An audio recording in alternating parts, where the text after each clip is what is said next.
Wolven, wat doen ze nou? Kijk, daar zijn ze.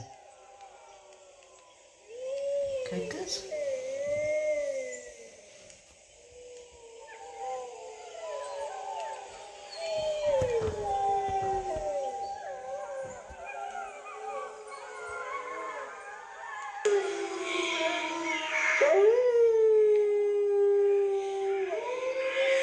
Oh, dat kan volgens mij.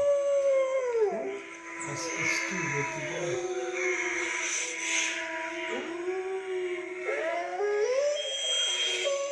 Ne diyorlar bunlar Alfi? Ne diyor oğlum?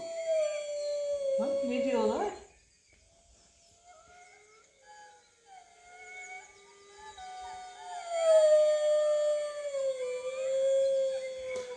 Zie nou toch, die wolfjes.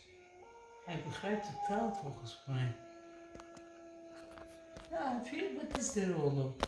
Ne oldu anne?